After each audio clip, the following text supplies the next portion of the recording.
성령님의 강림과 충만을 사모하는 특별기도회 6일차 시작하겠습니다. 오늘은 1904년부터 시작된 영국 웨일즈에서 일어났던 부흥의 시대에 성령의 사람으로 변화되었던 리즈 하월즈라는 믿음의 선배를 통해 성령의 거처가 되는 그리스도인의 삶에 대해 살펴보겠습니다. 리즈는 1906년 랜드린다드 웨일즈 사경회에 참석해서 전적으로 주님을 구하는 시간을 갖기로 했습니다. 그는 이미 3년 전에 갈보리의 십자가를 통해 우리를 향한 자신의 사랑을 계시해 주신 예수님을 개인의 구주로 모셔드린 그리스도인이었습니다.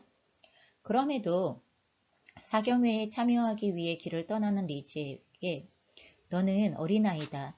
돌아올 때 너는 새 사람이 되어 있을 것이다 라는 성령의 음성이 들려왔습니다.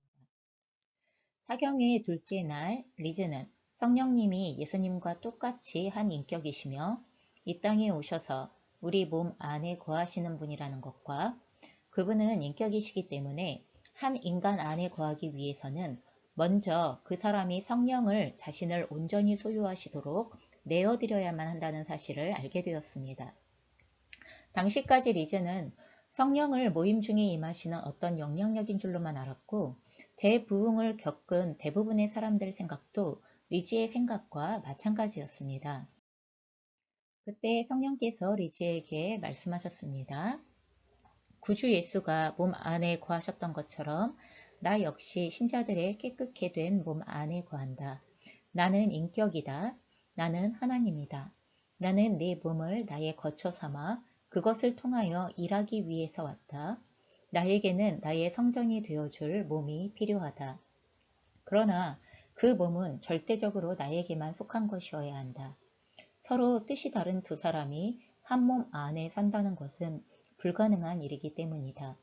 이제 내 몸을 나에게 주겠느냐?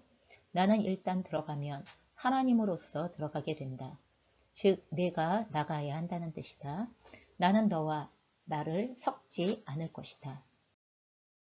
리즈는 성령께서 자신 안에 들어와 거하시게 됨으로써 자신에게 주시려는 영광을 알았지만 성령님의 이 요청은 리즈의 타락한 본성을 하나부터 열까지 다 십자가 앞에 내어놓아야만 하는 무조건적인 복종이었기 때문에 마음의 갈등이 심해졌습니다. 지난 26년 동안 내 몸을 주장해 온 것은 나였다. 그런데 이제 와서 쉽게 그것을 포기할 수 있을까? 과연 어느 누가 단시간에 다른 사람에게 자기 인생을 똥두리째 내어줄 수 있겠는가? 나는 나의 옛 본성이 가야 할 유일한 장소는 바로 십자가 앞이라는 사실을 알고 있었다. 그러나 이것은 한번 일어나면 영원히 지속되는 일이다. 나는 아직 그것에 자신이 없었다. 물론 그렇게 하고 싶었지만 어떤 대가를 지불해야 할는지 두려웠다. 주님이 나를 위해 죽으셨고 내가 또한 그분 안에서 죽었기 때문에 이제 나의 새 생명은 내 것이 아니라 그분 것이라는 사실을 알고 있었다. 그것은 지난 3년 동안 이미 깨달은 사실이었다. 그러니까 성령은 당신의 것을 당신이 취하러 오신 셈이다. 나는 오직 성령만이 내 안에서 예수님의 삶과 같은 삶을 사실 수 있다는 것을 알고 있었다. 그분이 하신 말씀은 하나같이 다 맞다. 문제는 그 말씀을 따를 때 생기는 손실을 어떻게 할 것이냐는 것이었다.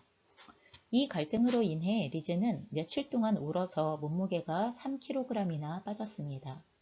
그리고 결정을 내리기까지 하나님과만 보내면서 꼬박 5일이 걸렸습니다. 성령께서 계속하여 나를 다루셨다. 그분은 자아로 가득 찬 내 본성의 뿌리를 보여주셨다. 죄는 이미 용서받았다. 지금 성령께서 다루시는 것은 죄가 아니었다. 그것은 자아였고 타락이 빚어낸 산물이었다. 성령이 원하시는 것은 피상적인 굴복이 아니었다. 그분은 내 자아의 삶의 모든 부분마다 당신의 손을 갖다 대셨다. 나는 냉정하게 결단을 내려야만 했다. 성령은 내가 동의하기 전에는 아무것도 취하실 수 없었다. 리즈는 마침내 성령께서 하나님으로서 자신 안에 오셔서 자신을 거처로 삼으시도록 자신을 내어드렸고 이것을 기점으로 성령께서는 리지의 인생에 주도권을 가지시고 성화의 과정을 시작하셨습니다. 성령께서는 성화의 과정에서 매우 실제적인 도전을 하셨습니다. 첫째로, 일만 악의 뿌리가 되는 돈에 대한 사랑을 다루셨습니다. 돈에 구미가 당기는 모든 본성과 소유에 대한 욕망을 버리게 하셨습니다. 둘째로, 가정을 이루는 일에 있어서 나 자신에게 전혀 선택권이 없다는 사실을 받아들여야 했습니다. 주님께서 당신의 생명과 애정을 내어주신 것은 오직 한 사람만을 위해서가 아닌 잃어버린 세상 전부를 위한 것이기 때문입니다. 그러니 주님께서 나를 통해 사시고자 하는 삶은 이 세상을 위한 삶입니다. 셋째로, 야망입니다. 한 고장에 두 개의 사역 기관으로 인해 갈등이 생길 경우 그 고장을 떠나야 하는 것은 리지의 기관이어야 할 것을 알려주셨습니다. 넷째로, 명성입니다. 성령은 세례 요한의 삶을 말씀하시며 주님께서 멸시를 받으셨듯이 리즈도 똑같은 길을 기꺼이 받아들여야 했습니다.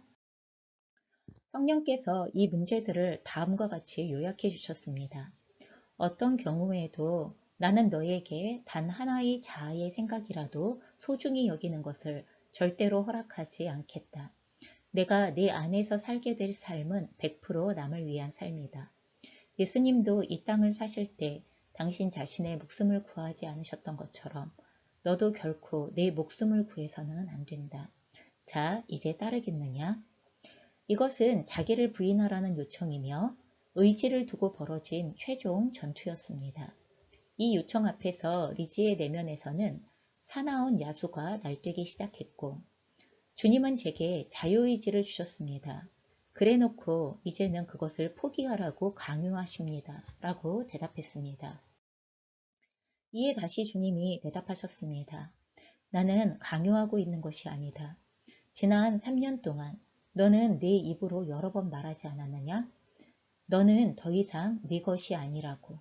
그리고 내가 너에게 내 생명을 온전히 내어 주었듯이 너도 나에게 내 생명을 온전히 돌려드리기를 원한다고. 리즈는 성령의 도우심을 힘입어 주님께 말씀드렸습니다. 주님, 저는 원합니다. 그 뒤 1시간여 만에 삼위일체의 제3위이신 성령께서 리지의 마음 안에 영원히 거하시고자 들어오셨습니다. 그리고 리지의 혀를 푸셨고 담대함을 불어넣어 주셔서 그 사경회에서 자신에게 임하신 성령님을 간증했습니다.